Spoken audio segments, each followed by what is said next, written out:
শান্তিপ্রিয়। পৃথিবীতে মুসলমানদের চাইতে শান্তিপ্রিয় আর কোনো জাতি নাই, হতে পারে না। আলহামদুলিল্লাহ বলেন। এখন আল্লাহ তাআলা বলছেন যে ফামান তাবিয়া হুদায়া ফালা খাউফুন আলাইহিম ওয়ালা হুম ইয়াহজানুন। প্রিয় ভাই সব, কোরআনের কথা বলতে গেলে রাতের পর রাত লেগে যায়, কারণ এক মহাসমুদ্র। এটা কি মহাসমুদ্র? কোরআন। এই কোরআন আল্লাহ তাআলা আমাদেরকে শুধু তেলাওয়াত করতে পাঠান নাই। আমাদের অভ্যাস হয়েছে যে খালি তেলাওয়াত করি, মুখস্থ করি। দেখেন না, রমজান মাস শেষ হয়ে গেলে পরে বন্ধু বান্ধব আত্মীয় স্বজন সব এক জায়গায় বসে এক একজন গল্প করে, ভাই আমার পুত্রবধূ 13 খতম, আমার বউ 7 খতম, আমার নাতনি 11 খতম, আর আমি এমনি খতম হয়ে গেছি। প্রিয় ভাই সব, আপনারা বলেন কোরআন শরীফকে এইভাবে শুধু খতম করার জন্য আসছে? আমি কিন্তু আপনাদের কোরআন শরীফ পড়া বা খতম করা নিষেধ করছি না। আমি উদ্দেশ্য বোঝাতে চাচ্ছি, আল্লাহ তাআলা এই কোরআনের জন্য নাজিল করেন নাই যে আমরা জ্বলবো আর পড়বো আর বুঝবো না। আচ্ছা ভাই, একটা বইয়ের নাম কোন তো পৃথিবীতে, একটা বইয়ের নাম আমাকে শুনান যে বইটা মানুষেরা না বুঝে পড়ে? পারবেন বলতে? পারবেন না। এমনকি আপনার ছোট্ট বাচ্চা কেজি 1, কেজি 2, কেজি 3-তে পড়ে, বা কি জানি কয়, নার্সারি গ্রুপে পড়ে, তারেও দেখবেন প্রত্যেকটা শব্দ বানান করিয়া অর্থ সহকারে বুঝে পড়ে। বলেন ঠিক কিনা? কিন্তু কপাল পোড়া মুসলমান জাতি একমাত্র মাজলুম কিতাব, আল্লাহর কিতাব কোরআন শরীফ পড়ে, অথচ কিছু বোঝে না। ঠিক কিনা? আমি যদি এখন জিজ্ঞেস করি যে আপনারা কোরআন বুঝে পড়তে পারেন কয়জন, হাত তোলেন। যদি বলি হাত কি কম বেশি উঠবে না কম উঠবে? সেই জন্য হাত উঠাইতে বললাম না। এটা আমাদের জন্য কপাল পোড়ার লক্ষণ। কি পোড়ার লক্ষণ? বিশ্বাস করুন ভাই, কোরআন শরীফ তাবিজ লেখার জন্য আসে নাই, কোরআন শরীফ ঝুলে ঝুলে আপনি পড়বেন এই জন্য আসে নাই। কোরআন আসছে তেলাওয়াত করবেন, বুঝবেন, আমল করবেন। হাদিস শরীফে এসেছে কোন সাহাবীর এক একটা সূরা শেষ করতে বছরের পর বছর চলে যেত। কারণ কি? কারণ হলো তারা এক একটি আয়াত পড়তেন, বুঝতেন, বাস্তব জীবনে আমল করতেন, আরেকটা আয়াত পড়তেন, বুঝতেন, আমল করতেন, তারপরে আবার আরেকটা পড়তেন, আমল করতেন। এভাবে করে সাহাবীরা কোরআন পড়তেন, বুঝতেন, আমল করতেন। ফলে এই সাহাবীরা যখন বিয়ে শাদী করতেন, সাহাবীরা যখন ব্যবসা বাণিজ্য করতেন, সাহাবীরা যখন কেনা বেচা করতেন, পারিবারিক জীবন যাপন করতেন, হাঁটাচলা করতেন, তখন মানুষেরা বুঝতে পারত, অনুভব করতে পারত যেন জীবন্ত কোরআন শরীফ চলাফেরা করছে। কোরআন যাদের কাছে, তাদের আমলের মধ্যে পরিবর্তন আসতে হবে। তো এরকম একটা বৈপ্লবিক কিতাব যাদের কাছে, তাদের তো আমলের মধ্যে পরিবর্তন আসবে। কি পরিবর্তন আসবে? এরা যদি ব্যবসায়ী হয় ওজনে কম দেবে না। সুবহানাল্লাহ কবেন না? আর এখন আমরা যা করি, সুবহানাল্লাহ থুইয়া খালি নাউজুবিল্লাহ কওয়া দরকার। ঠিক কিনা ভাই? মুসলমানের চাইতে এত ওজনে কম দেওয়ার লোক আর আছে কিনা সন্দেহ। ওজনে দেবে কম, খাদ্যে দেবে ভেজাল, সাক্ষী দেবে তো মিথ্যা সাক্ষী দেবে, ওয়াদা খেলাপ করবে, আমানতের খেয়ানত করবে, এরপরে ধার করবে, টাকা শোধ করবে না। ছেলে দিয়ে বলো আব্বা বাড়ি নেই। এখন সে যাইয়া যে টাকা চাইতে আসছে তারা বলে যে আব্বা বলছেন আব্বা নাকি বাড়ি নেই। বুঝতে পারছেন কথা? এই হলো মুসলমান। নাউজুবিল্লাহ কোন। এই জন্য আল্লাহ তাআলা নবী বলেছেন, ওয়ামান আমেলা বিহি উজেরা, যে ব্যক্তি কোরআন পড়বে, আমল করবে, আল্লাহ তাকে পুরস্কার দিবেন। কোথায় কোথায় দেবেন কোন তো? 2 জায়গায় দেবে, ইহকালেও দেবে, পরকালেও দিবে। দুনিয়ার পুরস্কারটা কি? দুনিয়ার পুরস্কারটা হলো যে চিন্তা থাকবে না, আর কোনো ভয়ও থাকবে না। ভয় থাকবে না কিসের? ভয় থাকবে না যেই সমাজে কোরআন মানা হবে, যেই সমাজের আইনের উৎস হবে কোরআন, ওই সমাজের মধ্যে চুরি, ডাকাতি, জেনা, ব্যভিচার, হত্যা, ধর্ষণ থাকবে না। কাজী ভীতিশূন্য, সমৃদ্ধিপূর্ণ, নিরাপত্তাপূর্ণ একটি সুন্দর সমাজ উপহার দেবে এই কোরআন। সুবহানাল্লাহ।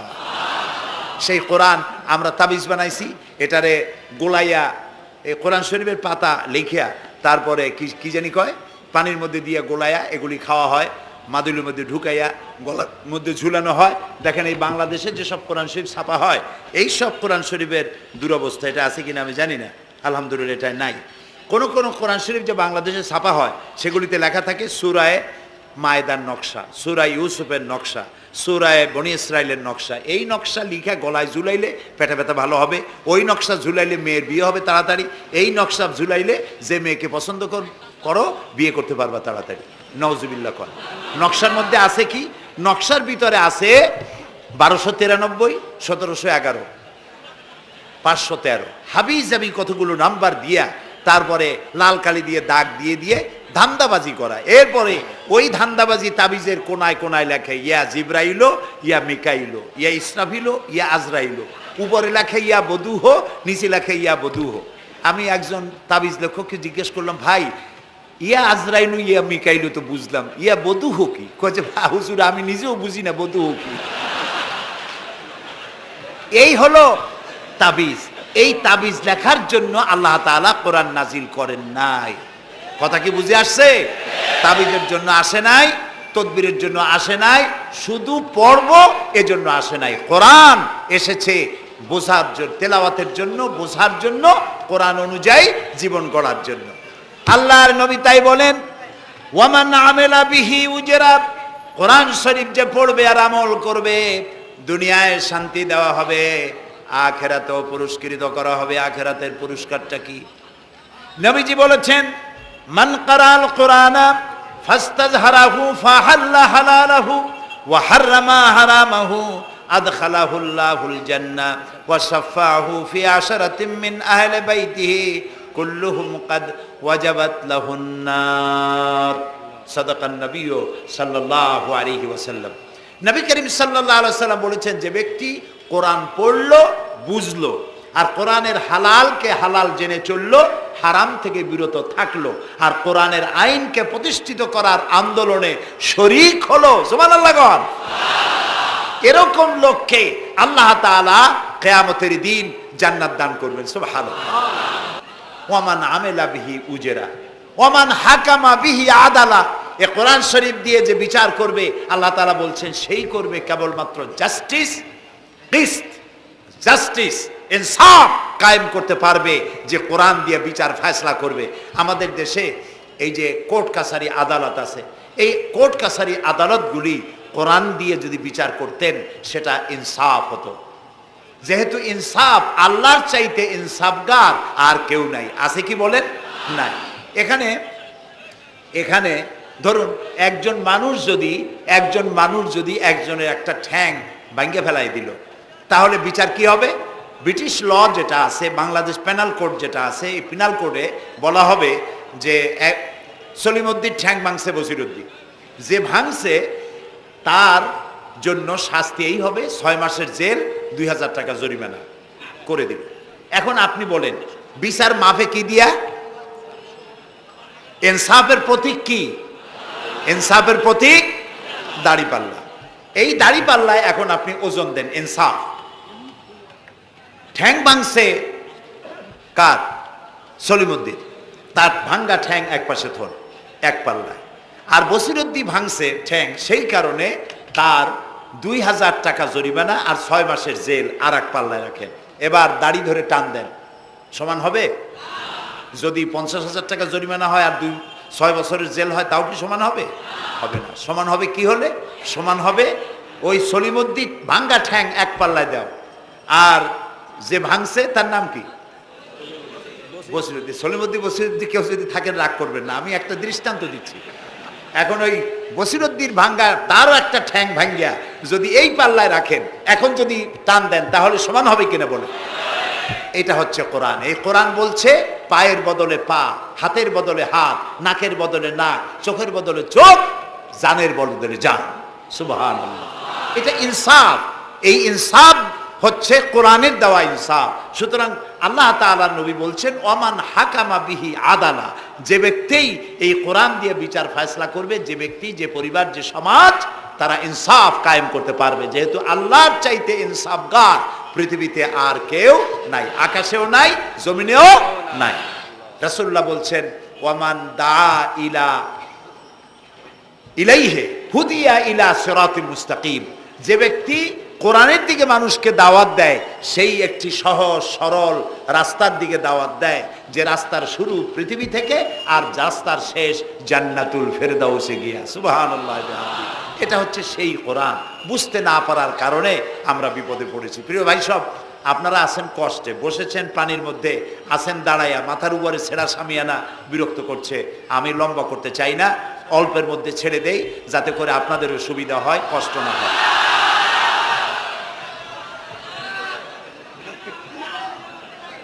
আমি না, তবুও আমি খুব লম্বা করব না, অল্পতে আমরা যাতে বুঝতে পারি এরকম একটু কথা আমি বলতে চাই, একটু বলি, এবং সেইটা বলবো, হ্যাঁ সেইটাই বলবো যেটা আপনারা শুনতে চান, সেইটাই বলবো যেটা শুরু করেছিলেন আমাদের রফিকুল ইসলাম খান ভাই, মহানগরীর সেক্রেটারি জনাব রফিকুল ইসলাম খান। আল্লাহ তাআলা ওনার প্রতি রহম করুন, আমরা বলি আমিন।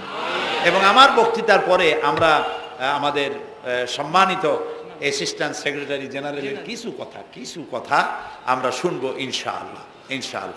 তো আমি ওই আয়াতটা দিয়েই কথা বলি।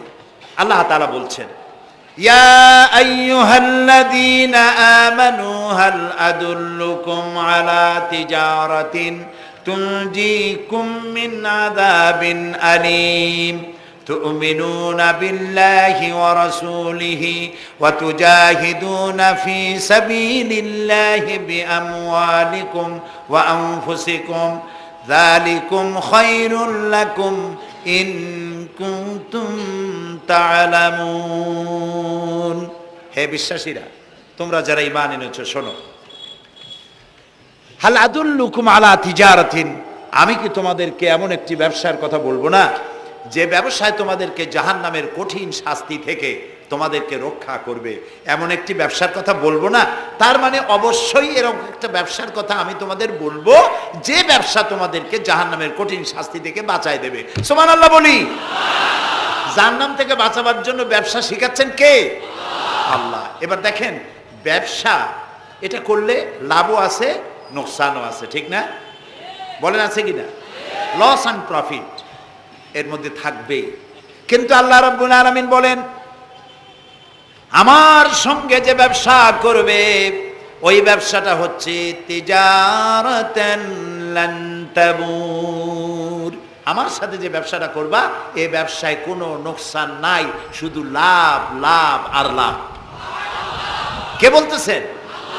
এরকম একটা ব্যবসা করবেন? আমি জানি আমরা লাভের ব্যাপারে খুব আছি, নোকসানে আমরা কেউ নাই। মানুষ লেখাপড়া জানুক আর না জানুক, লাভ যেখানে সেখানে মানুষ ঝাঁপ দেয় তাড়াতাড়ি। ওই যে বলে না যে এই হিসাব না জানলে কি হবে, কম দিলে টের পায়। আমরা লাভ খুব ভালোই বুঝি, এই জন্য এটা কোরআনও নয় হাদিসও নয়, একটি রূপক কথা। এক ব্যবসায়ী নেকে কিয়ামতের দিন হাজির করা হবে, ফেরেশতা তাকে বলবে যে আল্লাহর বান্দা, তোমার পাপ আর পুণ্য, ন্যাক আর বদ এই দুটি সমান সমান হয়ে গেছে, 50-50, এখন কোন জায়গায় যাবা? কবে বেহেশতে যাবা না দোজখে যাবা? ব্যবসায়ী লোকটা কিছু জানে না, সে কয় যে ফেরেশতা ভাই, আমি তো দোজখে চিনি না, বেহেশতেও চিনি না, সারা জীবন ব্যবসা করছি, যে জায়গায় গেলে আমার 2 টাকা লাভ হয় ওইখানে আমার পাঠাবো। তো মানুষ লাভ খুব ভালো বোঝে এবং লাভের দিকে মানুষ ঝোঁকে বেশি। এই জন্য আল্লাহ তাআলা বলছেন, হাল আদুল্লুকুম আলা তিজারাতিন তুনজিকুম মিন আযাবিন আলিম, যেটা লাভ আর লাভ। আমার সাথে ব্যবসা করো, শুধু লাভ হবে। তো এই ব্যবসার মধ্যে পুঁজি হলো 3টা। ব্যবসার মধ্যে পুঁজি কয়টা? 3টা। আল্লাহ রাব্বুল আলামিন বলেন, তুমিনুনা বিল্লাহি ওয়া রাসূলিহি ওয়া তুজাহিদুনা ফি সাবিলিল্লাহ। 3টি পুঁজি। একটি হলো আল্লাহর প্রতি ঈমান, রাসূলের প্রতি ঈমান এবং আল্লাহর রাস্তায় জিহাদ করা, মাল দিয়া জান দিয়া। এই কয়টা হলো? 3টা।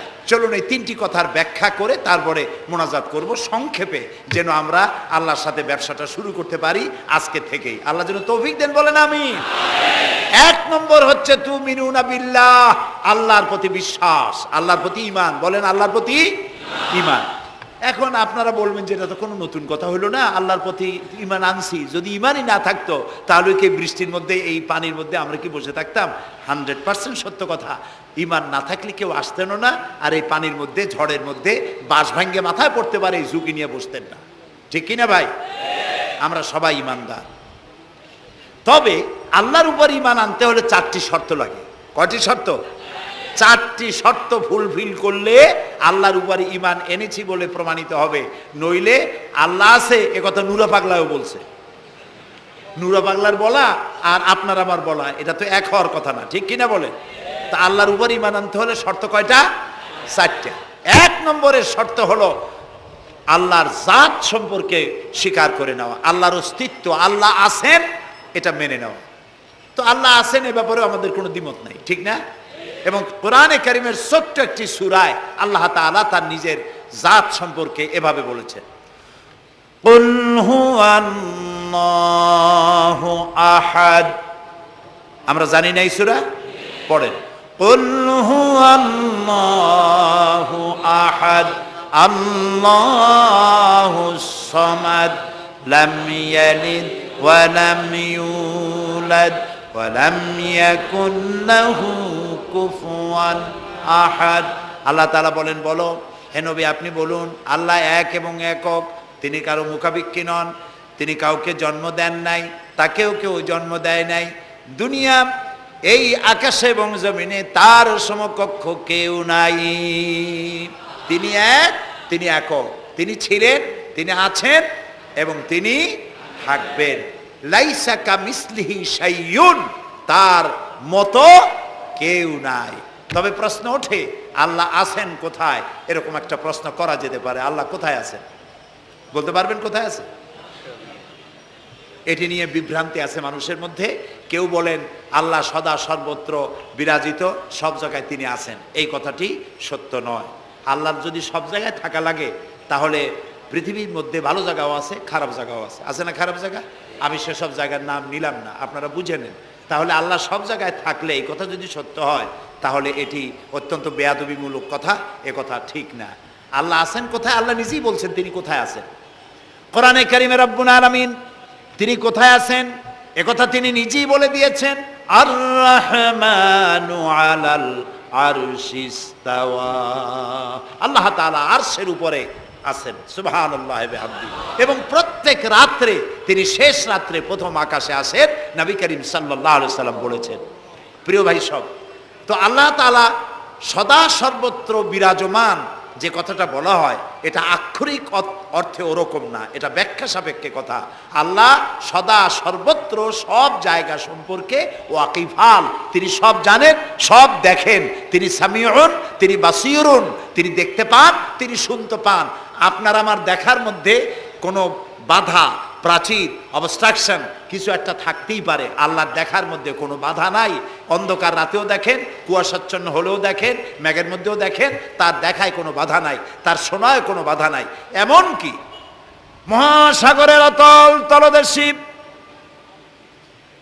ছোট্ট পাথরের গায়ে লাগানো একটি ছোট্ট পোকা, যাকে মাইক্রোস্কোপ যন্ত্র ছাড়া দেখা যায় না, এমন ছোট্ট সূক্ষ্ম একটি পোকাও যদি, ক্ষুদ্র একটি পোকাও যদি পেটের জ্বালায় অথবা ক্ষুধার জ্বালায় চিৎকার মারে, কেউ শুনতে পায় না। আরশের মালিক আল্লাহ রব্বুল আলামিন তা শুনতে পান। এ হচ্ছে আল্লাহ, তিনি সব শুনতে পান, সব দেখতে পান। তার জাত সম্পর্কে স্বীকার করে নেওয়া, মেনে নেওয়া, তিনি আছেন, তার শক্তি সহকারে তাকে মানা। আমরা যে কোনো জিনিস বিশ্বাস করি তার শক্তি সহকারে বিশ্বাস করি। বাতাসকে বিশ্বাস করি, প্রচণ্ড বেগে বয়ে গেলে আমাদের মাথার উপরে যা আছে ভেঙে চুরে সব শেষ করি ভালো, এভাবে বিশ্বাস করি। পানিকে বিশ্বাস করি, সে চুবায়ে মারতে পারে, ডুবায়ে মারতে পারে। পানির চুবানো, ভিজানো এ শক্তি পানির আছে। আমরা আগুনকে বিশ্বাস করি, জ্বালিয়ে পুড়িয়ে ছাই করে দিতে পারে, এভাবে আগুনের শক্তি সহকারে বিশ্বাস করি। সাপকে বিশ্বাস করি, বাঘকে বিশ্বাস করি, দংশন করলে, থাবা মারলে কাম সারা। পয়জনকে বিশ্বাস করি, খাইলে পরে মরে যেতে পারি, শক্তি সহকারে বিশ্বাস করি, ঠিক না? এখন আল্লাহরে বিশ্বাস করি, এই কথা শুধু বললেই হবে না, আল্লাহকে বিশ্বাস করতে হবে তার গুণ সহকারে। সেই জন্য 4টি শর্তের 1 নম্বর শর্ত হলো আল্লাহর অস্তিত্বকে মানা। 2 নম্বরের শর্ত হচ্ছে আল্লাহর গুণাবলীকে স্বীকার করা, মেনে নেওয়া। আল্লাহর গুণাবলী কি? কোরআন শরীফে আল্লাহর অনেকগুলি নাম আছে। আল্লাহ এ হচ্ছে ইসমে জাত। আল্লাহ এটা কি? ইসমে জাত, আসল নাম কি? আল্লাহ। বলেন সবাই আল্লাহ। ন কিন্তু আল্লাহ এটা অশুদ্ধ, বলার সময় মুখটা গোল হয়ে যাবে। আল্লাহ বলেন সবাই আল্লাহ। কি মধুর নাম, সুবহানাল্লাহ। সুবহানাল্লাহ। আল্লাহ নিজেই বলেছেন ওয়ালাহুল আসমাউল হুসনা, আল্লাহ রয়েছে সুন্দর সুন্দর নাম। 99টি নামের কথা কোরআনে কারিমে আল্লাহ তাআলা নিজেই বলেছেন। সুবহানাল্লাহ। এখন ওই নামগুলিকে বলা হয় সিফাতি নাম, অর্থাৎ গুণবাচক নাম। এই গুণ সহকারে তাকে স্বীকার করতে হবে। তিনি রাজ্জাক, খেতে দেওয়ার মালিক কে? আল্লাহ। তিনি রব, সৃষ্টি করেন। তিনি খালেক, তিনি স্রষ্টা। তিনি রব, তিনি প্রতিপালনকারী। তিনি রহমান, তিনি দয়ালু। তিনি রহিম, তিনি রহমান, তিনি দাতা। রহিম, তিনি দয়ালু। অর্থাৎ প্রত্যেকটা নামের এক একটা শব্দ অর্থ আছে এবং সেই অর্থ সহকারে বিশ্বাস করতে হবে তাকে। এই বিশ্বাস যদি আমরা করতে পারি তাহলে শিরক থেকে আমরা বাঁচতে পারবো। সুবহানাল্লাহ বলেন। আচ্ছা বলেন তো, সন্তান দেওয়ার মালিক কে? সন্তান না দেওয়ার মালিক কে? হায়াতের মালিক কে? মওতের মালিক কে? খেতে দেওয়ার মালিক কে? কষ্ট দেওয়ার মালিক কে? কষ্ট থেকে বাঁচাবার মালিক কে? সব কিছুর মালিক কে? এইভাবে আমরা কি বিশ্বাস করি? না, সবাই করি না। যারা বলেছেন আমিও বিশ্বাস করি, হ্যাঁ বিশ্বাস আমাদের থাকতে পারে, কিন্তু অনেক লোক আছে এভাবে বিশ্বাস করে না বলেই বিবাহ করেছে, সন্তান হয় না। তখন শাহ আলী বাগদাদি রহমতুল্লাহ আলাইহের মাজারে গিয়া সেখানে বসে তার ওই মাজারের কাছে গিয়ে চাইলো আমারে সন্তান দাও, খাজা বাবার সন্তান দাও। অথবা হাইকোর্টের মাজারে বৃহস্পতিবার দিন গিয়ে ভিড় করলো, বাবা সন্তান দাও, অথবা মামলায় পড়েছি বাঁচায় দাও, পরীক্ষা দেবে ছেলে পাশ করায় দাও ইত্যাদি। বলেন এরকম? বলে না? জায়েজ নাই, একদম জায়েজ নাই। কাকে বলতে হবে? আল্লাহর নবী বলেছেন ওয়াইদা সাআলতা ফাসআলিল্লাহ, কিছু বলতে চাইলে আল্লাহরে বলো। ওয়াইজা সাআলতা ফাসআলিল ফাস ওয়াইজা ইসতাআনতা ফাসতাইন বিল্লাহ, সাহায্য যদি চাও আল্লাহর কাছে সাহায্য চাও। আমরা সূরা ফাতিহার ভিতরে প্রত্যেক নামাজের প্রতি রাকাতেই বলি ইয়্যাকা না'বুদু ওয়া ইয়্যাকা নাস্তাঈন। আল্লাহ তাআলা একমাত্র তোমার ইবাদত করি আর একমাত্র তোমারই কাছে সাহায্য কামনা করি। হযরত ইব্রাহিম আলাইহিস সালাম আমাদের জাতির পিতা। একটু আগে আমরা বলছি না সবাই, ইব্রাহিম আলাইহিস সালামকে আগুনে, এটারে এদিক ফিরে দিল কে? ইব্রাহিম আলাইহিস সালামকে আগুনে যখন ফেলে দেওয়া হচ্ছিল তখন হযরত জিবরাইল এসে বলছিলেন আমার কাছে সাহায্য চাও ইব্রাহিম, আমি তোমারে আগুন দিয়ে বাঁচায় দেব। এই যে ইব্রাহিম আলাইহিস সালামের কাছে তাকে সাহায্য দেওয়ার জন্য বলা হলো, এটা কি ঘোরাঘুরি করে? এ মাইকের হর্ন ঘুরান কেন? যেমন ছিল ওই দিকে দিয়ে দেন, আমারে শোনায় তো লাভ নাই। প্রিয় ভাই সব, ইব্রাহিম আলাইহিস সালামকে জিবরাইল বললেন আমার কাছে সাহায্য চাও। ইব্রাহিম আলাইহিস সালাম সাহায্য চাইছিলেন? বলেন চাইছিলেন? হযরত ইব্রাহিম বলেছেন জিবরাইল আমি কেন সাহায্য চাইব তোমার কাছে? আমি তো এমন কোন অন্ধ আল্লাহর ইবাদত করি না যিনি তার নিজের চোখে তার গোলামের দুঃখ দুর্দশা দেখতে পান না। আল্লাহ কি দেখছেন না যে আমি বিপদে পড়ছি? আমি তোমার কাছে কেন সাহায্য চাইবো? আমি আগুনে পড়লে যদি আল্লাহ খুশি হন তাহলে আমি তো এভাবে হাজারবার পড়তে রাজি আছি আমার আল্লাহকে খুশি করার জন্য।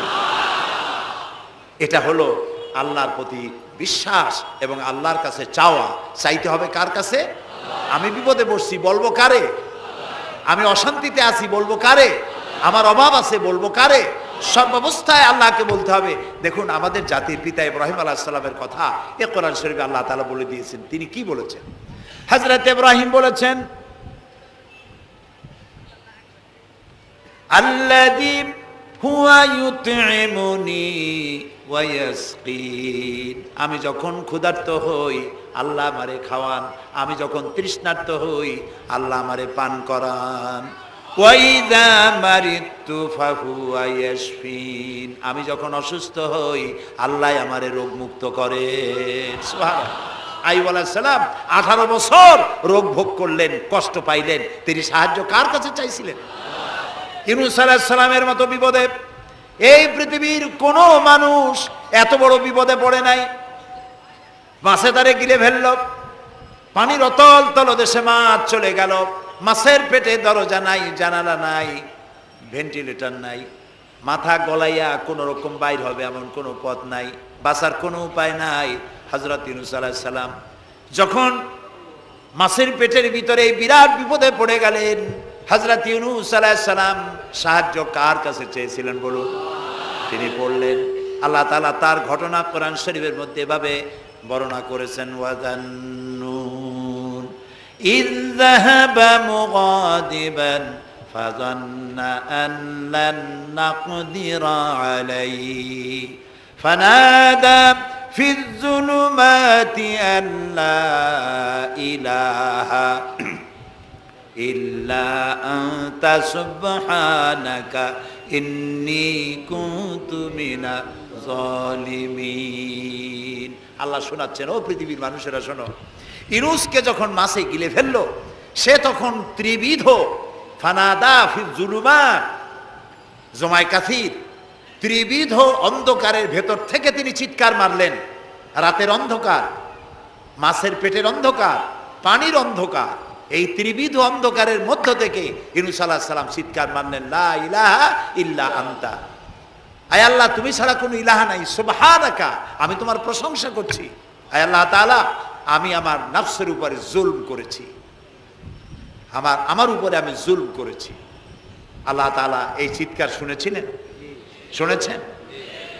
হযরত ইউনূস আলাইহিস সালাম মাছের পেটের ভিতরে বসে যেই চিৎকার মেরেছিলেন কেউ শুনতে পায় নাই, পানির ভিতরে কেউ শোনে নাই, জমিনে কেউ শোনে নাই, অন্তরিক্ষেও কেউ শুনতে পায় নাই। আল্লাহ রাব্বুল আলামিন বলেন, আমি আরশের মালিক, ইউনূসের চিৎকার আমি শুনেছি, শুধু শুনি নাই, জবাবও দিয়ে দিয়েছি। ফাস্তাজাবনা লাহু ওয়া নাজ্জাইনাহু মিনাল গাম্মি ওয়া কাযালিকা নুনজিল মুমিনিন।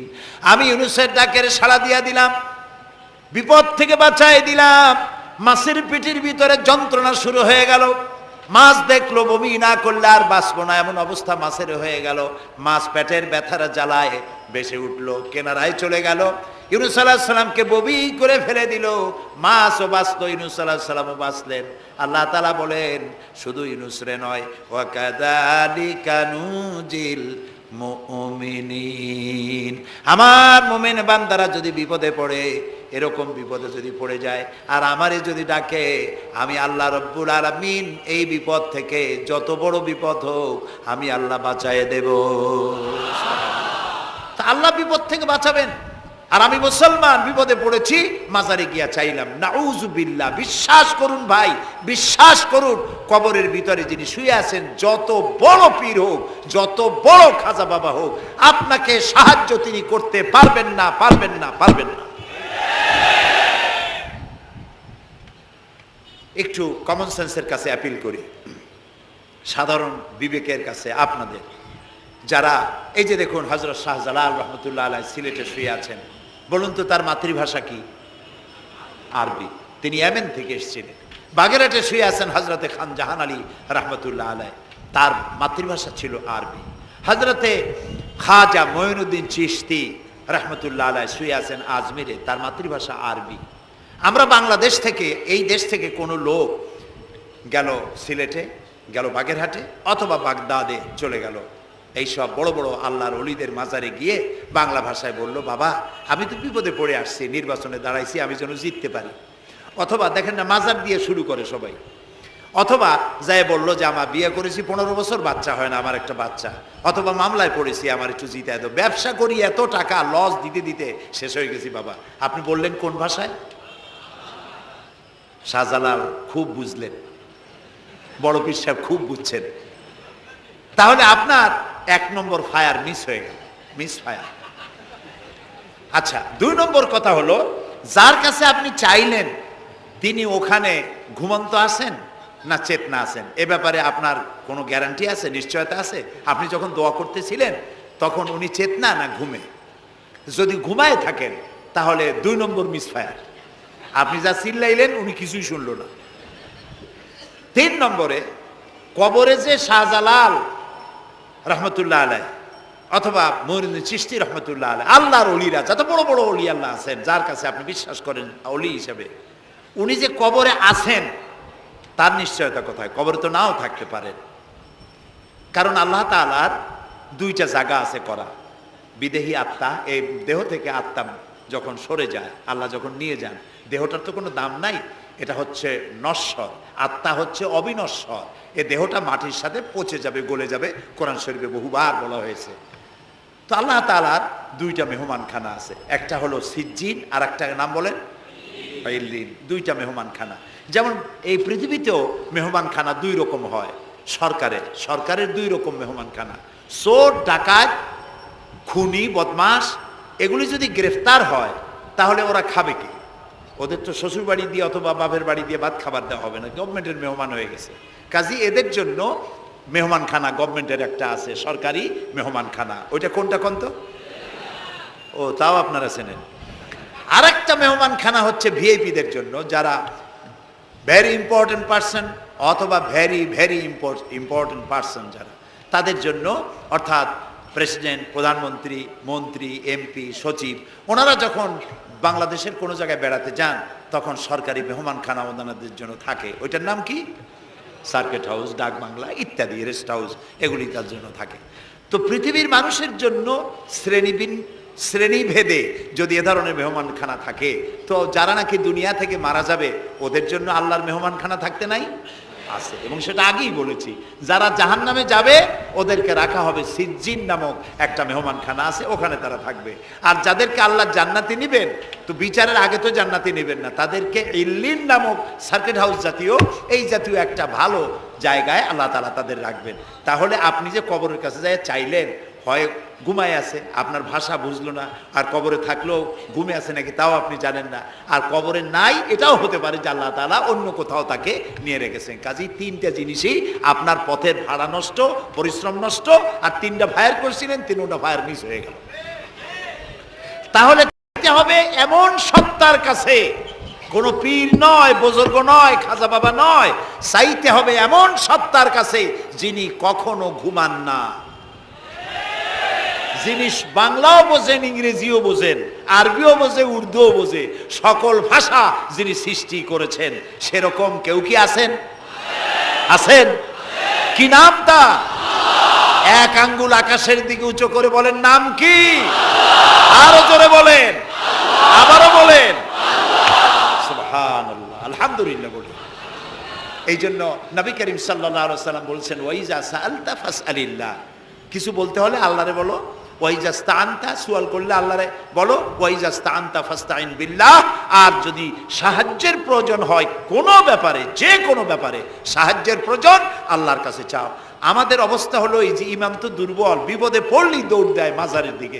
মুসলমানের সম্পর্ক মাজারের সাথে হবে না, সম্পর্ক হবে মসজিদের সাথে।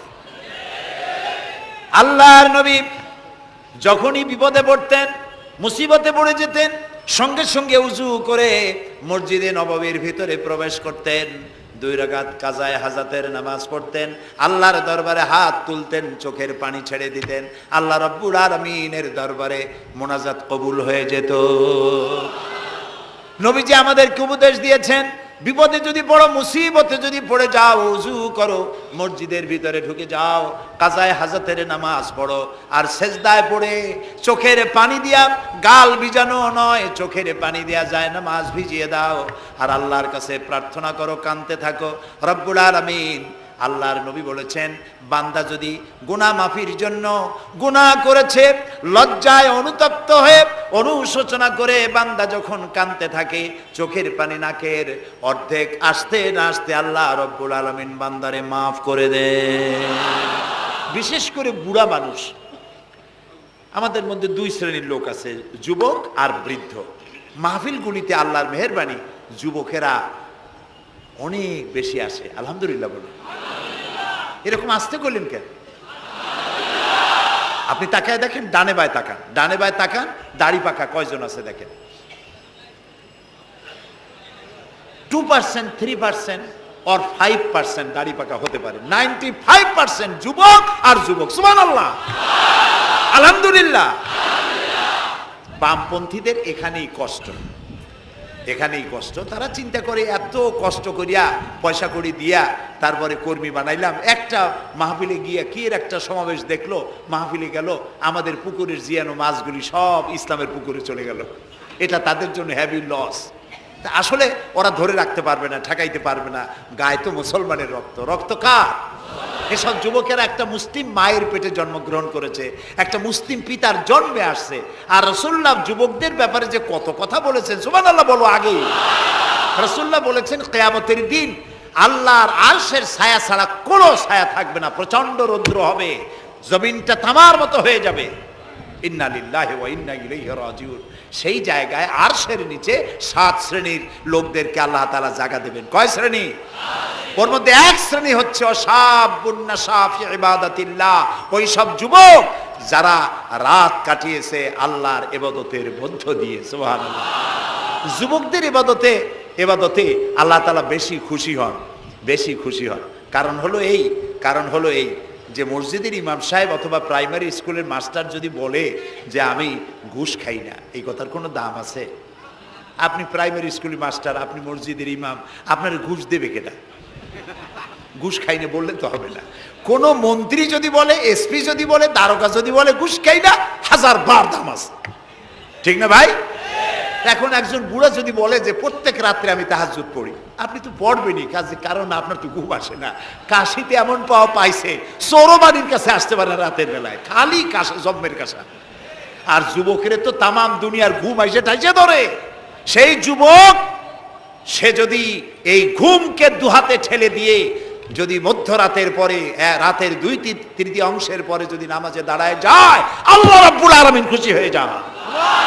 সুবহানাল্লাহ বলো।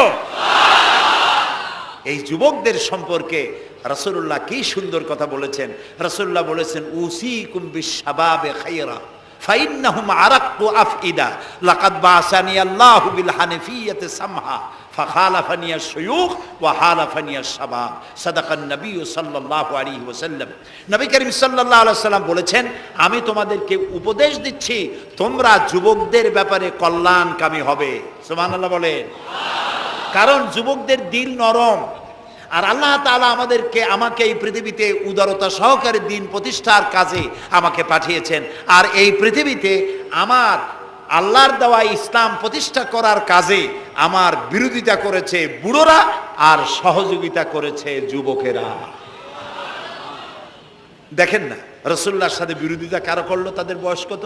আবু জাহেল, আবু লাহাব, ওতবা, সাইবা, মুগিরা, ওলীদ, আবু সুফিয়ান, কুষ্টিসুদ্ধা, সকলের বয়স ছিল 40-এর ওপরে। আর যারা ঈমান আনলো সর্বপ্রথম, তাদের বয়সগুলি রাসূলুল্লাহকে যারা সাহায্য করলেন, হযরতে জুবাইর ইবনুল আওয়াম, আব্দুর রহমান বিন আউফ ইসলাম কবুল করলেন, বয়স তখন 17 বছর। হযরতে আবু বকর ইসলাম কবুল করলেন, বয়স তখন 37 বছর। হযরত ওমর রাদিয়াল্লাহু তাআলা ইসলাম কবুল করলেন, বয়স তখন 26 বছর। হযরত আলী যখন ইসলাম কবুল করেছেন, বয়স তখন মাত্র 8.5 বছর। সব তরুণেরা, যুবকেরা ইসলামের জন্য রক্ত দিয়েছে, যুবকদের রক্তের উপর ইসলাম প্রতিষ্ঠিত হয়েছে। সুবহানাল্লাহ। সেই জন্য এই যৌবনকালে ইবাদতের মূল্য সর্বাধিক। আর বুড়োরাও যখন আল্লাহর দরবারে হাত তোলে, যারা বুড়ো আছেন, আমার বয়সে যারা এসে গেছেন বা আমার থেকে যাদের বয়স বেশি, আপনারা অসন্তুষ্ট হচ্ছেন না তো যে যুবকদের এত কইলাম আর আমরা কিছু পাইলাম না, এরকম বলবেন নাকি? এক বুড়ি এসে রাসূলুল্লাহকে বলছিলেন যে, হে রাসূল, আমার জন্য দোয়া করেন, আমি যেন জান্নাতে যাইতে পারি। রাসূলুল্লাহ বলছেন, বুড়ি তো জান্নাতে যাবে না, বুড়ি জান্নাতে যাবে না, বুড়ি তো কান্দে শেষ। রাসূলুল্লাহ বলতেছেন জান্নাতে যাবে না, রাসূলুল্লাহ বলছেন বুড়ি কান্দো না, তুমি যখন জান্নাতে যাবা একেবারে যুবতী হয়ে যাবা, তখন তুমি বুড়ি থাকবা না। সুবহানাল্লাহ। সুতরাং বুড়ো মানুষের মন খারাপ করার কারণ নাই, ওই যৌবন কালটা আমরা সবাই পার করে এসেছি। সুবহানাল্লাহ। সেটা যদি ভালো কাজে করে থাকি আল্লাহর কাছে পুরস্কার পাবো, আর যদি অন্যায় করে থাকি সেজন্য আল্লাহর কাছে বিনীতভাবে ক্ষমা চাই। আল্লাহ আমাদের মাফ করুন, বলি আমিন, সবাই বলি আমিন। যুবক ভাইয়েরা, আর বৃদ্ধদেরকে এখন আরেকটি কথা বলতে চাই, সেটা হলো বুড়োরা যদি আল্লাহর কাছে যখন হাত তোলে, আল্লাহ তাআলা বলেছেন, হে রাসূল, ইসলামের মধ্যে থেকে যে চুল দাড়ি পাকাইছে, ইসলামের মধ্যে থেকে দাড়ি চুল পাকায় ফেলেছে, এই অবস্থায় আমার কাছে যদি হাত তোলে আর কাঁদতে থাকে, এই বুড়োটারে আমি খালি হাতে ফেরত দিতে আমার শরম করে। আমি কেমনে বুড়োটারে খালি হাতে ফিরাই? একবার হযরত ওমর রাদিয়াল্লাহু তাআলা আনহু নবী করিম সাল্লাল্লাহু আলাইহি ওয়াসাল্লামের ঘরে প্রবেশ করে দেখছেন তিনি কাঁদছেন। হযরত ওমর জিজ্ঞেস করলেন, ইয়া রাসূলুল্লাহ, আপনি কাঁদছেন কেন? তিনি বললেন, এইমাত্র জিবরিল এসেছিল, জিবরিল এসে আমারে বলে গেল যে আপনার উম্মতের মধ্যে যেই সব লোক ইসলামের মধ্যে থেকে দাড়ি চুল পাকিয়েছে, কিয়ামতের দিন আল্লাহ তাআলা ওই সব বুড়া বুড়িদেরকে শাস্তি দিতে লজ্জাবোধ করবেন। হযরত ওমর বলেন, ইয়া রাসূলুল্লাহ, এ তো আপনার উম্মতের জন্য শুভ সংবাদ, আপনি কাঁদেন কেন? আল্লাহর নবী বলেন, হে ওমর, আমার কান্নার কারণ ভিন্ন। আমার কান্নার কারণ হচ্ছে আমার লজ্জা করে, আমার লজ্জার অনুভূতিতে আঘাত লাগে এই ব্যাপারে যখন আমি চিন্তা করি যে আল্লাহ রাব্বুল আলামিন যেই বুড়াদেরকে কিয়ামতের দিন শাস্তি দিতে লজ্জা বোধ করবেন, সেই বৃদ্ধ মানুষগুলো আল্লাহর সাথে নাফরমানি করতে লজ্জা বোধ করে না। এই জন্য এই দুঃখে, এই লজ্জায় আমি কান্দি। বয়সের একটা সীমা থাকা উচিত যে আপনি কোন পর্যন্ত পাপ করবেন। বুড়া হয়ে গেছে, তারপরও মদ খায়, তারপরে জেনা, ব্যভিচার, শয়তানি, বদমাশি, এগুলি কি? দাড়ি চুল পাকা এগুলি কি? এগুলি আগে পাকতো না কারো। পৃথিবীতে সর্বপ্রথম দাড়ি আর চুল পেকেছে হযরত ইব্রাহিম আলাইহিস সালামের। এর আগে কারো দাড়ি চুল পাকে নাই। ইব্রাহিম আলাইহিস সালাম প্রশ্ন করলেন আল্লাহর কাছে যে আল্লাহ তাআলা, এটা কি হলো আমার? আল্লাহ তাআলা বললেন, এটা হচ্ছে ওয়াকার, এটা মর্যাদা, তোমার সম্মানকে বাড়িয়ে দেওয়া হলো। তো দাড়ি চুল পাকলে সম্মান বাড়ে। এই দাড়ি চুল পাকলো, এগুলি সিগন্যাল, সংকেত। দাড়ি পাকছে, সংকেত দেওয়া হলো তুমি কিন্তু বয়সের প্রান্তে এসেছো। চোখে কম দেখো, আর একটা সিগন্যাল, মৌতের আর একটা সিগন্যাল। খাইয়া হজম করতে পারো না, আর একটা সিগন্যাল। তুমি ঘুমাইতে পারো না, রাতের বেলা ঘুম আসে না, আর একটা সিগন্যাল। দাঁড়াতে পারো না, কোমর ব্যথা করে, আর একটা সিগন্যাল। একটার পর একটা সিগন্যাল আসতেছে, 1 নম্বর, 2 নম্বর, ডেঞ্জার সিগন্যাল নাম্বার 10। তারপরেও হুঁশ হয় না মানুষের। নাউযুবিল্লাহি মিন যালিক। আল্লাহ তাআলা আমাদের হুঁশে আসার তৌফিক দান করুন, আমরা বলি আমিন। প্রিয় ভাই সব, খুব লম্বা করা যাবে না। 2 নম্বরে বলছিলাম আল্লাহর গুণাবলীর উপরে বিশ্বাস। 3 নম্বরে আল্লাহর কুদরত, আল্লাহর ক্ষমতায় বিশ্বাস। আল্লাহরে বিশ্বাস করি, এই কথার দাম নাই। দাম হবে 4টা শর্ত পূরণ করলে। কয়টা শর্ত? 3 নম্বরে আল্লাহর ক্ষমতা। 3 নম্বরে কি? আল্লাহর ক্ষমতা কি? আল্লাহর ক্ষমতা হচ্ছে রাতকে দিন বানান, দিনকে রাত বানান, জীবিতকে মৃত্যু করেন, মৃত্যুর ভিতর থেকে জীবন দান করেন, সাগরকে নগর বানান, নগরকে সাগর বানান। তিনি মরুভূমিতে ঝর্ণা, মরুভূমির ভিতরে পানির প্রস্রবণ চালু করে দিতে পারেন, মরা গাছে ফুল ফুটায় দিতে পারেন। শুধু 2টা অক্ষর কুন বলেন হও, আর সঙ্গে সঙ্গে হয়ে যায়। আল্লাহ তাআলা বলেছেন ফাআলুন লিমা ইউরিদ, যা খুশি তিনি তাই করতে পারেন। সুবহানাল্লাহ বলে। এই মাত্র কয়েক মাস আগে সুনামি কি হয়েছিল? এইটা যদি হয় সুনামি, তাহলে কুনামি কি আল্লাহ জানে। সুনামি হইল মালয়েশিয়া, ইন্দোনেশিয়া, মালদ্বীপ, শ্রীলঙ্কা, ইন্ডিয়া, থাইল্যান্ড, এই উপকূলীয় এলাকায় সুনামি। মাত্র 1.5 মিনিট, 1.5 মিনিটের সুনামিতে জলকম্পন আর পানি কম্পনে 2.5 লক্ষ মানুষ শেষ, আর 1 লক্ষ মানুষের কোনো খোঁজ নাই। প্রায় 3.5 থেকে 4 লক্ষ মানুষ দুনিয়া থেকে বিদায় হয়ে গেল 1.5 মিনিটের মধ্যে। আর সমুদ্রের পানি 33 থেকে 35 ফিট উঁচু হয়ে পানি এসে নগর, গাড়ি বাড়ি ভেঙে চুরে পাতার মতো, শুষ্ক পাতার মতো সব উড়িয়ে ভাসিয়ে শেষ করে দিল। সুবহানাল্লাহ। আবহাওয়াবিদরা বলেছেন, বিজ্ঞানীরা বলেছেন, এটা নাকি কি বলে, ভারত মহাসাগরের অতল তলদেশে যেখানে মাটি, ওই মাটিরও কয়েক কিলোমিটার নিচে ফাটল ধরেছে। সেই ফাটল ধরে কি দিকে করিয়া জমিনে কম্পন লাগলো, পানিতেও কম্পন লাগলো। আমাদের এই যে ঢাকায় সকালবেলায় যারা মর্নিং ওয়াক যারা করেন, রমনা লেকের পাশ দিয়ে হাঁটতেছে, হঠাৎ পিছনে পানি মারছে, দেখে যে সকলের পিছনে পানি মারে কে? তাকায় দেখে রমনা লেকের পানি উথাল পাথাল খেয়ে গেছে। ভূত না জেন জুতা মুতা ফালাই ধুয়ে দিছে। তো পানির মধ্যে যে কম্পনটা বাংলাদেশে হলো, এই কম্পনটা যদি মাটিতে হতো, তাহলে এই অপরিকল্পিত বানানো শহর ভেঙ্গে চুরে ভর্তা হয়ে যেত। আল্লাহ শুকরিয়া আদায় করি যে আল্লাহ তাআলা দয়া করে আমাদের গরিব দেশটাকে হেফাজত করেছেন। বলেন আমিন। আল্লাহ তাআলা, আমরা পাপী, আমরা 1000 বার স্বীকার করি আমরা পাপী, আমরা গুনাহগার, আমরা অপদার্থ, আমরা অযোগ্য তোমার বান্দা হওয়ার। তুমি এই গরিব মুসলমানদের এই দেশটাকে দয়া করে আসমান এবং জমিনি সব বালা ও মুসিবত থেকে হেফাজত করো আল্লাহ তাআলা। প্রিয় ভাই সব, আল্লাহ তাআলার ক্ষমতাকে বিশ্বাস করতে হবে। আর 4 নম্বরে আল্লাহর হুকুম এবং আহকামকে মানতে হবে, আল্লাহর আদেশ আর নিষেধ মানতে হবে। তা না হলে মুসলমান হওয়া যাবে না। যা যা আদেশ করেছে, যদি প্রশ্ন করা হয় মুসলমান কারে বলে, তাহলে আমি এক লাইনে বুঝাই দিই মুসলমান কারে বলে।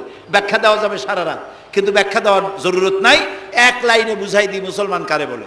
মুসলমান সেই ব্যক্তি এই কোরআনের মধ্যে আল্লাহ যা যা আদেশ করেছেন সব মানে, আর যা যা নিষেধ করেছেন তার থেকে বিরত থাকে।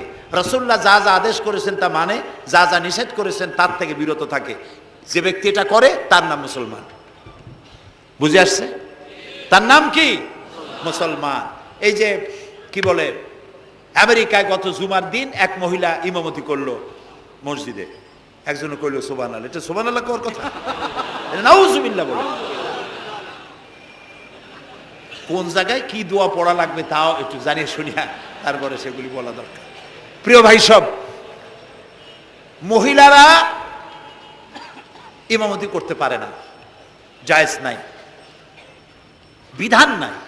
কোরআন হচ্ছে কমপ্লিট, নতুন করে কোনো কথা বান্দার জন্য বলার কোনো দরকার নাই, সব আল্লাহ বলে দিয়েছেন। সুবহানাল্লাহ কোন আল্লাহ তাআলা এই কোরআনের মধ্যে বলেছেন, আল ইয়াউমা আকমালতু লাকুম দীনাকুম ওয়া আতমামতু আলাইকুম নি'মাতি ওয়া রাদিতু লাকুমুল ইসলাম দীনা। আমি আজ এই ইসলামকে একটি পূর্ণাঙ্গ জীবন ব্যবস্থা হিসেবে কমপ্লিট করে দিলাম এবং এটার উপর আমি সন্তুষ্ট হলাম।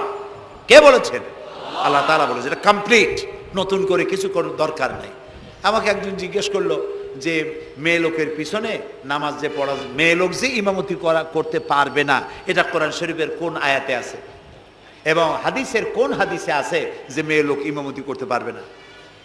তা আমি বললাম যে আগে আমার এই কথার জবাব দেন, আপনারটা জবাব পরে দিই। আমার কথার জবাব আগে দেন। মাগরিবের নামাজ কয় রাকাত পড়ি ফরজ? 3 রাকাত। 4 রাকাত পড়া যাবে না, এটা কোরআন শরীফের কোন আয়াতে আছে, কোন হাদিসে আছে? ফজরের নামাজ ফরজ কয় রাকাত? 3 রাকাত পড়া যাবে না, অথবা 4 রাকাতও পড়া যাবে না, এটা কোন হাদিসে আছে, কোন আয়াতে আছে? কয় যে কোনো জায়গায় নেই। তা আমি বললাম ওটাও কোনো জায়গায় নেই। রাসূলুল্লাহ ইবাদতের যে নমুনা দেখিয়েছেন, যেভাবে করেছেন, তিনি 2 রাকাত ফজরের নামাজ 2 রাকাত পড়েছেন, আল্লাহ বলে দিয়েছেন ওইটাই ফরজ, ওর 1 রাকাত বেশি পড়া যাবে না। 3 রাকাত মাগরিব, 1 রাকাত বাড়ানো যাবে না। জোহর সব দিন জোহর পড়ি 4 রাকাত ফরজ, আর জোহরের ওই নামাজটি জুমার দিনে কয় রাকাত পড়ি? 2 রাকাত ফরজ পড়ি। এই কনসেশন কে করলো? না, আল্লাহ করেননি। এই কনসেশন করেছেন মুহাম্মদ রাসূলুল্লাহ সাল্লাল্লাহু আলাইহি ওয়াসাল্লাম। ইবাদত রাসূলুল্লাহ যদি 2 রাকাত পড়েন, 2 রাকাত পড়াই ফরজ। যদি ইবাদতের যে সব নমুনা তিনি দেখাইছেন তার থেকে ইবাদতের নতুন কোন নমুনা দেখাবার কোনো সুযোগ নাই। মহিলাদের আল্লাহ পাক এই পৃথিবীতে একজন মেয়ে লোককে নবী বানান নাই, বানিয়েছেন? যদি মহিলাদের ইমামতি জায়েজ থাকবে, তাহলে নবী করিম সাল্লাল্লাহু আলাইহি সাল্লামের জামানায় না হোক, অন্তত তার ইন্তেকালের পরে তার স্ত্রী আমাদের মা হযরত আয়েশা সিদ্দিকা রাদিয়াল্লাহু তাআলা আনহা এবং খাতুনে জান্নাত হযরত ফাতেমা রাদিয়াল্লাহু তাআলা আনহা মসজিদে নববীতে অন্তত একদিনের জন্য হলেও জুমার নামাজের ইমামতি করার চান্স পেতেন। সুতরাং ইসলামে নাই, ইতিহাসে নাই। এগুলি হচ্ছে ইসলামের বিরুদ্ধে পরিচালিত যত ষড়যন্ত্র বর্তমান যুগে শুরু হয়েছে, এটাও তার আরেকটি ষড়যন্ত্র ইসলামের বিরুদ্ধে। প্রিয় ভাই সব, এই জন্য আমাদের মনে রাখতে হবে নতুন কোনো কথা আমরা মানি না। কোরআন এবং হাদিসের মধ্যে আল্লাহ তাআলা সব কমপ্লিট করে দিয়েছে, সুবহানাল্লাহ ওয়া বিহামদি। এই জন্য আল্লাহর হুকুম এবং আহকামকে মানা, এই 4টি কাজ, এই 4টি শর্ত যদি পরিপূর্ণ করতে পারি, তাহলে আমরা পুরোপুরি মুসলমান। মিথ্যা কথা বলা যাবে না, ওজনে কম দেওয়া যাবে না, খাদ্যে ভেজাল দেওয়া যাবে না, মদ জুয়ার কাছে যাওয়া যাবে না, জেনা ব্যভিচারের কাছে যাওয়া যাবে না। সকল ব্যাপারে আমাদেরকে ঐক্যবদ্ধ থাকতে হবে ইসলামের উপরে। আমরা বলি আলহামদুলিল্লাহ। প্রিয় ভাই সব, আজকে আমাদেরকে, আমি আর লম্বা করতে চাই না, অন্তত এতটুকুন যেন আল্লাহ আমাদেরকে আমল করার তৌফিক দেন। আমরা বলি আমিন, সবাই বলি আমিন। এজন্য চাই আমাদের দেশে আমরা যেন এই দেশটিকে, পৃথিবীর প্রত্যেকটি মুসলিম দেশের আশেপাশে আরো অনেক মুসলিম দেশ আছে, আর আমাদের ভৌগোলিক অবস্থানটা এমন যে আমাদের আশেপাশে অনেক বড় বন্ধুরা এত বড় আমাদেরকে মহব্বত করেন, কাটা তার দিয়ে বেড়া দিতেছে। তারা আমাদেরকে সাংঘাতিক ভালোবাসে, আমাদের সাথে কোলাকুলি করে, কিন্তু মাঝখানে একটা বড় মাদার গাছ আছে। কথা বুঝতে পেরেছেন? এই জমিনে বাস করতে হলে সম্মান নিয়ে, ইজ্জত নিয়ে, স্বাধীনতা নিয়ে যদি বাঁচতে হয়, তাহলে এখানে একটি আদর্শিক বাঁধের প্রয়োজন। ওরা কাঁটাতারের বেড়া দিয়েছে, আমরা আদর্শের বেড়া দেব। সেই আদর্শের নাম হলো ইসলাম, কেবলমাত্র ইসলাম, একমাত্র ইসলাম। এবং এই আদর্শ সকলের জন্য, কারণ ইসলাম তো আমার একার না। ইসলাম কি আমার একার? আপনাদের একার? ইসলাম কার? আল্লাহর। জোরে বলেন, ইসলাম কার? অনেকে প্রশ্ন করেন যে ইসলাম যে আপনারা ইসলাম ইসলাম করেন, ইসলাম যদি পৃথিবীতে আসে, যদি বাংলাদেশে কায়েম হয়, তাহলে হিন্দু, খ্রিস্টান, বৌদ্ধ ওদের কি হবে? তা আমি বলি, দেখেন, মায়ের চাইতে খালার মহব্বত বেশি হওয়া এটা খুব সুলক্ষণ না। এটা কি লক্ষণ? এটা একটা কুলক্ষণ। হিন্দু কার? জবাব দেন, হিন্দু কার? খ্রিস্টান কার? বৌদ্ধ কার? ইহুদি কার? আমরা কার? আর এই কোরআনটা আল্লাহ তাআলা।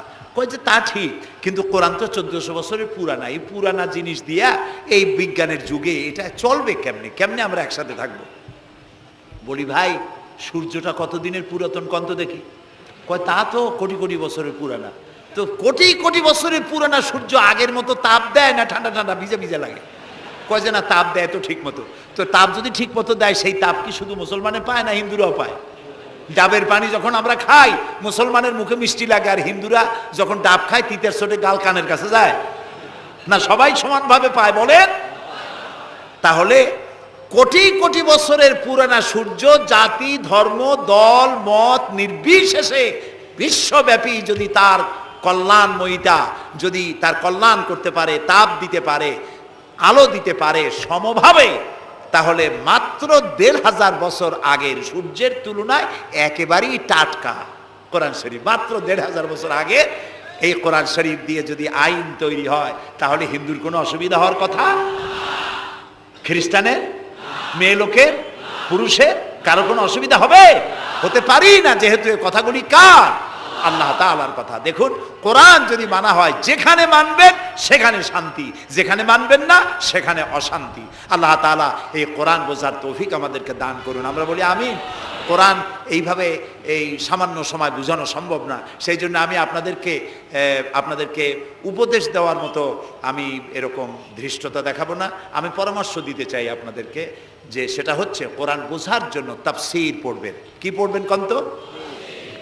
যেই তাফসীরটা পড়লে পরে ইসলাম বুঝবেন, নিজেকে বুঝবেন, নিজের দায়িত্বের অনুভূতি বুঝবেন, সেই তাফসীরটার নাম তাফহিমুল কোরআন। বলেন তো নামটা কি? আর একবার বলেন। 19 খণ্ডে সমাপ্ত। এটি নামটা যদিও আরবি, এটি বাংলায় অনুবাদ করা হয়েছে। বাংলা আমার মায়ের ভাষা, আলহামদুলিল্লাহ কোন। বাংলা ভাষার জন্য আমরা গর্বিত, আলহামদুলিল্লাহ কোন। আর ভাষার স্রষ্টা পৃথিবীর কোনো মানুষ নয়, ভাষার স্রষ্টা কে? আল্লাহ চুজ করেছেন আমাদেরকে বাংলা ভাষার জন্য, তাই আমরা বাংলা ভাষী। আর বাংলা আমার প্রিয় ভাষা, আমার মায়ের ভাষায়, আমার বাপের ভাষায়, এই বাংলা ভাষায় কোরআন শরীফে অনেক তাফসিরের বাংলা হয়ে গেছে, আলহামদুলিল্লাহ। এবং হাদিস, এমন কোন হাদিস নাই যার বাংলা হয় নাই। এমন কোন ইসলামী সাহিত্য যা মুসলমানদের জন্য প্রয়োজন, তার সবগুলি বাংলা ভাষায় ছাপা হয়ে গেছে, আলহামদুলিল্লাহ। কিন্তু আমাদের একটু কপাল খারাপ, এখানে বিমল মিত্রের কড়ি দিয়ে কিনলাম এত বড় বই, এগুলো পড়তে মাথায় যন্ত্রণা হয় না।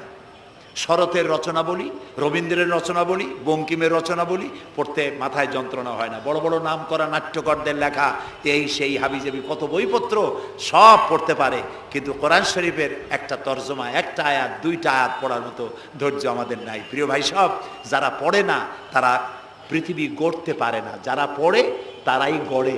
আপনি চিন্তা করে দেখেছেন, গত 100 বছরের ভিতরে এই মুসলমানেরা পৃথিবীকে কিছু উপহার দিতে পেরেছে আবিষ্কার করে। আপনার পকেটে যে মোবাইল, আমার পকেটে যে মোবাইল, এটা আমাদের আবিষ্কার করা না?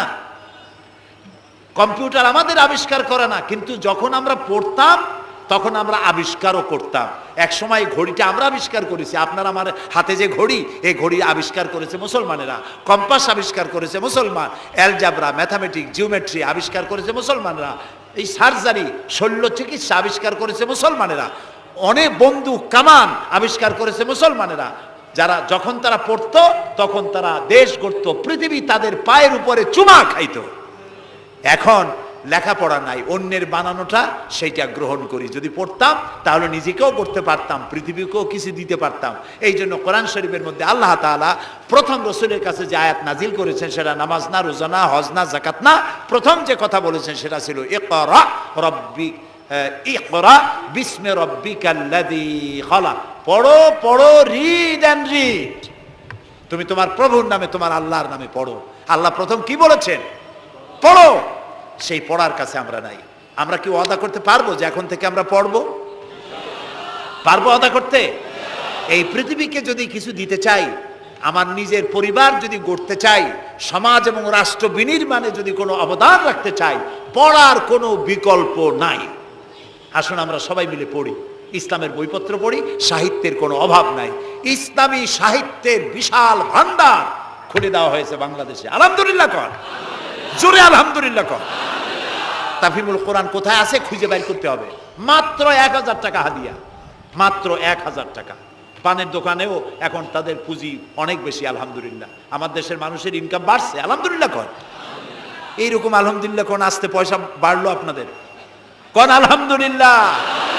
মানুষের না শুকুরিটা বেশি। দেখেন রোজার মাসে কাঁচামরিচের দাম একটু বাড়িয়ে গেল, দেখছেন না শুকুরি, তখন কি চিল্লা পাল্লা শুরু হয়ে গেল। কাঁচামরিচ 180 টাকা, এই দেশে থাকবো না। তো লোকেরা বলেছে আপনারা যান না কেন? আচ্ছা, বেগুন হইছে 80 টাকা কেজি, বেগুন 80 টাকা। তো রোজার মাস বেগুন 80 টাকা, বেগুনি খাইতে পারে না। বাংলাদেশের মানুষ তো উদ্ভাবনী ক্ষমতা আছে। পত্রিকায় দেখলাম যে পেপেনি বানাইছে তারা, পেঁপে কাইটিয়া তাতে বেসন লাগাইয়া বেগুনি আর বানাইতে পারে নাই, পেপেনি বানাইছে। তো দেখলাম যে নোবেল, এই ভাজা পোড়ার উপরে যদি নোবেল পুরস্কারের কোনো ব্যবস্থা থাকতো তাহলে বাংলাদেশ নোবেল পুরস্কার পাইতো পেপেনি বানাইয়া। বেগুন হয়েছে 80 টাকা, সেই জন্য ঝগড়াঝাটি এক শেষ। কাঁচামরিচ 120 টাকা, সেজন্য একেবারে চিল্লায় শেষ। কিন্তু মূলা যখন 3 টাকা, গরুতেও খায় না। এত মূলা হইলো, এত কপি হইলো, সেজন্য আল্লাহ শুকরিয়া নাই, শুকরিয়া আদায় করে না। মানুষকে আল্লাহ শকর আদায় করতে হবে। এই দেশ আমাদের, এটা মার্চ মাস, এই দেশে এই মাসেই দেশ স্বাধীন হয়েছিল। সেই স্বাধীনতার জন্য যারা জীবন দিয়েছিলেন তাদের জন্য আমরা মোনাজাতে দোয়া করব, এবং এই স্বাধীনতা, সার্বভৌমত্ব কিয়ামত পর্যন্ত আল্লাহ যেন এই দেশে টিকিয়ে রাখেন, সেজন্য আল্লাহর কাছে আমাদেরকে দোয়া করতে হবে। স্বাধীনতার কত দাম এটা বুঝতেছে আজ প্যালেস্টাইনের ফিলিস্তিনি মুসলমানেরা, বুঝতে পারছে কাশ্মীরের মুসলমানেরা, বুঝতে পারতেছে চেচনিয়া বসনিয়ার মুসলমানেরা। আমরা যেন, আমাদেরকে আল্লাহ তাআলা যেন কিয়ামত পর্যন্ত এই স্বাধীনতার মর্যাদা দেওয়ার তৌফিক আমাদেরকে যেন দেন, আমরা বলি আমিন। প্রিয় ভাই সব, সেই জন্য বলছিলাম পড়তে হবে, বইপত্র কিনবেন, মাত্র 1000 টাকা হাদিয়া। তাফহিমুল কোরআন প্রথম খণ্ডকে যদি একসাথে সব না কিনতে পারেন, অন্তত 1 খণ্ড, 2 খণ্ড, 3 খণ্ড কিনে হলেও পড়বেন। আর 5 ওয়াক্ত নামাজকে সঠিকভাবে আদায় করবেন। যেভাবে ওয়াজ শুনতে আসছেন, তাফসীর শুনতে আসছেন, এইভাবে মসজিদে গিয়ে বা জামাত নামাজ আদায় করবেন। নামাজ পড়লে কপাল খুলবে। কপাল হলো সৌভাগ্যের প্রতীক, আর নাক হলো মর্যাদার প্রতীক। মানুষে বলে না যে ভাই আমার কপাল পুড়ছে, কপালে কি আগুন লাগছিল? পুড়লো কেন? কপাল পুড়ছে মানে ভাগ্য নষ্ট হয়েছে। আবার বলে ভাই আমার নাক কাটা গেছে, তো নাক কাটছে কি দিয়ে? ছুরি দিয়ে না কেসি দিয়ে? নাক কাটা গেছে মানে কি? মানে হলো ছেলে আর মেয়ে এমন কাম করছে, বেইজ্জত হয়ে গেছে, আমার নাক কাটা গেছে। তাহলে বোঝা গেল নাক হলো মর্যাদার প্রতীক, আর কপাল হলো মর্যাদার প্রতীক। সৌভাগ্যের প্রতীক কপাল, আর মর্যাদার প্রতীক হলো নাক। এই নাক আর কপাল দিয়ে কেউ যদি তার ভাগ্য সুপ্রসন্ন করতে চায়, মর্যাদা যদি বৃদ্ধি করতে চায়, দৈনিক 5 বার এই কপাল আর নাক দিয়ে আল্লাহর দরবারে সেজদায় পড়ে যাও। আল্লাহ রাব্বুল আলামিনকে যত সেজদা দিবে আল্লাহ তত খুশি হয়ে যাবে। নামাজ, নামাজ রাসূলুল্লাহ বলেছেন মান তারাকা সালাতান মুতাআম্মিদান ফাকাদ কাফারা, ইচ্ছা করে যে নামাজ ছেড়ে দেবে কাফের হয়ে যাবে। কথা বুঝে আসছে ভাই? রাসূলের হাদিস, কাফের হয়ে যাবে। নামাজ না পড়লে মুসলমান বলে দাবি করার হক তার নাই। 5 ওয়াক্ত নামাজ সঠিকভাবে আদায় করতে হবে। নামাজ জীবনে আর ছাড়বো না, এই ওয়াদা করা যাবে? যারা পারবেন কেবলমাত্র তারাই 2 হাত উঁচু করেন, বলেন ইয়া আল্লাহ তোমার পবিত্র নামে শপথ করি, কসম করি, যতদিন পর্যন্ত মালাকুল মউত আমার মাথার কাছে না আসতেছে ততদিন পর্যন্ত ফরজ নামাজ, ফরজ রোজা আর ছেড়ে দেব না, আর ছাড়বো না, আর ছাড়বো না। এবার বলেন ইয়া আল্লাহ আমার মৃত্যু পর্যন্ত আমার আজকের এই ওয়াদা আমাকে পালন করার তৌফিক দাও, আমিন আমিন ইয়া রাব্বাল আলামিন। সবাই হাত নামান, এক্ষুনি মোনাজাত করব। মোনাজাতের জন্য দাঁড়ানো ভাইরা মেহেরবানি করে একটু বসেন। আমি এতক্ষণ কিন্তু একবারও বলি নাই যে বসেন বসেন বসেন। এবার মোনাজাত হবে, মোনাজাতের জন্য মেহেরবানি করে একটু বসেন। মোনাজাতটা বসে করাই আদব করে নেবেন। আল্লাহুম্মা আমিন। ربنا ظلمنا أنفسنا وإن لم تغفر لنا وترحمنا لنكونن من الخاسرين سبحانك اللهم وبحمدك نستغفرك ونتوب إليك হায় আল্লাহ তাআলা, হাজার হাজার মুসলমান নরনারী বৃষ্টি এবং ঝড়ো হাওয়াকে উপেক্ষা করে তোমার বান্দা বান্দিরা দীর্ঘক্ষণ ধরে তোমার দ্বীনের কথা শুনেছেন। আল্লাহ তাআলা মেহেরবানি করে আমাদের তামাম জিন্দেগির গুনাহ খাতাকে মাফ করে দাও রব্বুল আলামিন। আমাদের মধ্য থেকে যাদের মা বাপ দুনিয়া থেকে জনমের মতো বিদায় হয়ে গেছে, আল্লাহ তাআলা তাদের কবরগুলিকে জান্নাতের টুকরায় পরিণত করে দাও। রব্বির হামহুমা কামা রব্বায়ানি সগীরা। সবাই পড়েন রব্বির হামহুমা কামা রব্বায়ানি সগীরা। হে আল্লাহ তাআলা, আমাদের মা বাপ যারা বৃদ্ধ অবস্থায় বাড়িতে আছেন, আল্লাহ দয়া করে তাদেরকে সুস্থতা দাও, ইমানের সাথে বাঁচার তৌফিক দাও। আল্লাহ তাআলা বিছানায় ফালায়া আরজালিল উমর, বয়সের নিকৃষ্টতম পর্যায়ে তাদেরকে ফেলে রেখো না, সুস্থ অবস্থায় ইমানের সাথে তোমার দরবারে উঠাইয়া নিও রব্বুল আলামিন। তাম পৃথিবীতে মুসলমানেরা আজ বড় বিপদের মধ্যে সময় কাটাচ্ছে। আল্লাহ তাআলা তাম পৃথিবীর বিপদগ্রস্ত মুসলমানদেরকে তুমি সাহায্য করো। আল্লাহ তাআলা Iraq, Afghan, Palestine, Kashmir, Chechnya, Bosnia সহ দুনিয়ায় যত জায়গায় মুসলমানেরা বিপদে আছে, আল্লাহ সকলকে তুমি উদ্ধার করো। আল্লাহ তাআলা আমাদের প্রিয় জন্মভূমি বাংলাদেশ, এই বাংলাদেশ এটা স্বাধীনতার মাস। এই মাসে তুমি মেহেরবানি করে এখানে যুদ্ধ শুরু করায়া আল্লাহ তাআলা বিজয় দান করিয়েছিলে। আল্লাহ তাআলা তুমি দয়া করে এই দেশের স্বাধীনতা কিয়ামত পর্যন্ত অক্ষুণ্ণ রাখো। যারা এই দেশে জীবন দিয়েছেন আল্লাহ তাআলা তাদের আত্মার আমরা মাগফিরাত তোমার কাছে কামনা করছি। আল্লাহ তাআলা আমাদের দেশের স্বাধীনতার সার্বভৌমত্ব আল্লাহ তুমি স্থায়ী করে দাও। আল্লাহ তাআলা এখানে যারা মাহফিলে এসেছেন অনেকেই দোয়া চেয়েছেন, যিনি যে জন্য দোয়া চেয়েছেন আল্লাহ দোয়া মঞ্জুর করে নাও। আল্লাহ এই মাসে, এই মাসগুলিতে এখানে এই বাংলাদেশে ঝড় হয়, টর্নেডো হয়, জলোচ্ছ্বাস হয়। আল্লাহ তাআলা গরিব দেশ, তুমি দয়া করে আমাদের গুনার দিকে না তাকায়া আল্লাহ তাআলা তুমি তোমার হাবিবের সদকায় আমাদের দেশে বালা মুসিবত থেকে, বিপদ থেকে আমাদের দেশটাকে তুমি হেফাজত করো। আল্লাহ তাআলা বর্তমান সরকার যেসব ওয়াদা করে ক্ষমতায় এসেছেন, এই ওয়াদাগুলি প্রত্যেকটি ওয়াদা অক্ষরে অক্ষরে পালন করার তৌফিক দান করে দাও। আল্লাহ তাআলা সন্ত্রাস থেকে আমাদের এই জাতিকে তুমি রক্ষা করো। আল্লাহ কারাই দেশে বোমা মারে, কারা গ্রেনেড হামলা চালায় তুমি তাদেরকে জানো। আল্লাহ তাআলা তুমি দয়া করে এদেরকে হেদায়েত নসিব করে দাও। আল্লাহ তাদেরকে হেদায়েত নসিব করে দাও। আল্লাহ তোমার ইলমে যদি জানা থাকে ওদের কপালে হেদায়েত নাই, তাহলে তুমি হামান, সাদ্দাত, ফেরাউন এদেরকে যেভাবে গজব দিয়েছো, আমার দেশে যারা নৈরাজ্য সৃষ্টি করতে চায়, গ্রেনেড হামলা করে, বোমা হামলা করে, মানুষ মারে, সন্ত্রাসী তৎপরতা চালিয়ে মানুষকে হত্যা করে, আল্লাহ এদেরকে ওইভাবে গজব দিয়ে, লানত দিয়ে বিদায় করে দাও। আল্লাহ তাআলা আমাদের দেশটাকে তুমি দয়া করে রক্ষা করো, হেফাজত করো আল্লাহ তাআলা। আল্লাহ তাআলা মিরপুর সমাজ কল্যাণ পরিষদ বহু কষ্ট করে এই আয়োজন করেছেন। আল্লাহ তাআলা তারা যেন ঋণগ্রস্ত না থাকে। যত লোক মাহফিলে বক্তব্য শুনতে এসেছেন আল্লাহ তাআলা যাওয়ার সময় তাদেরকে এই পরিষদকে সাহায্য করে যাওয়ার জন্য তৌফিক দান করে দাও। আল্লাহ তাআলা মা বোনেরা যারা এসেছেন তাদের গুনাহ খাতাকে মাফ করে দাও। মা বোনদেরকে পর্দায় থাকার তৌফিক দান করে দাও। নিঃসন্তানীকে সন্তান দিয়ে দাও। মা বোনদের এমন আমল করার তৌফিক দাও যাতে করে কিয়ামতে হযরত আয়েশা, হযরত খাদিজার সঙ্গে হাসর নসিব হয়ে যায়। রব্বুল আলামিন আমাদেরকে বিবি বাল বাচ্চা যা দান করেছো সবগুলিকে আল্লাহ তুমি দিনদার, ইমানদার, নামাজি, পরহেজগার বানায় দাও। আমাদের যাদের অসুখ বিসুখ আছে আল্লাহ দয়া করে আমাদের রোগ ব্যাধি ভালো বানায় দাও। রব্বানা তাকাব্বাল মিন্না ইন্নাকা আনতাস সামিউল আলিম ওয়া তুব আলাইনা ইন্নাকা আনতাত তাওয়াবুর রহিম। সুবহানা রাব্বিকা রাব্বিল ইজ্জাতি আম্মা ইয়াসিফুন ওয়া সালামুন আলাল মুরসালিন ওয়াল হামদুলিল্লাহি রাব্বিল আলামিন। ওয়াজআল آخر كلامنا عند الموت لا إله